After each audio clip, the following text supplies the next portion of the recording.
గణాధిపతనం ఓం నమస్తే శ్రీమాత్రే నమ. జయ శ్రీరామ్, జయ హనుమనార హర మహాదేవ శంభో శంకర. ఓం నమస్తే శ్రీమాత్రం, నమస్తే శ్రీమాత్రే నమ. శుభోదయం స్వాములు. ఇవాళ 29వ నా కాశీ పాదయాత్ర స్వాములు. మన స్వాములు చూడండి, సంప్ర వెంకన్న గారు, అలాగే స్వామి మెండపేట స్వామి ఏం పేరండి, శ్రీనివాస్ గారు, ప్రసాద్ గారు, స్వామి మావిరెడ్డి సత్యబాబు గారు, శ్రీని గారు ఎవరు స్వామి మెండపేట స్వామి ఇదండి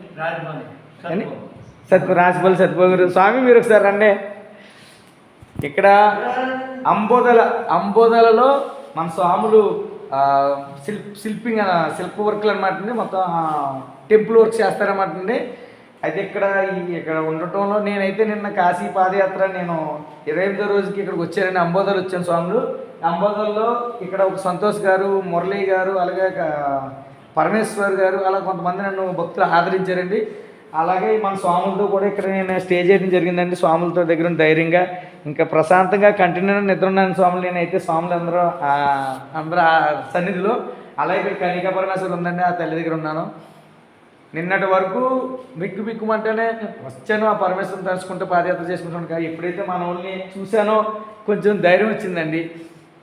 అలాగే ఈరోజు మళ్ళీ స్వాములందరూ కూడా పేరున చెప్పి ధన్యవాదాలు తెలుసుకుంటున్నాను. ఈ స్వాములందరికీ కూడా ఆ మహాదేవుడు, ఆ జగన్మాత దుర్గాదేవి అనుగ్రహం ఉండాలని కోరుకుంటూ, నాకు ఇవాళ అల్పహార దాతలండి. ఉదయాన్నే నాకు మీరు స్వామి అల్పహారం చేయండి అని స్వామి వెంకన్న గారు, అలాగే మొత్తం టీం సభ్యులుగా నాకు అమౌంట్ ఇచ్చారండి, ఆర్థికంగా ధన సహాయం చేశారండి. మీరు చక్కగా అల్పహారం తీసుకోండి అని చెప్పేసి అన్నారు. అలాగే ఎల్లప్పుడూ కూడా జగన్మాత దుర్గాదేవి, మహాదేవుడు అనుగ్రహం ఉండాలని కోరుకుంటూ హర హర మహాదేవ శంభో శంకర. జై శ్రీరామ్, జై శ్రీరామ్. ఓం నమ శివాయ, ఓం నమ శివాయ, ఓం నమ శివాయ, ఓం నమ శివాయ, ఓం నమ శివాయ.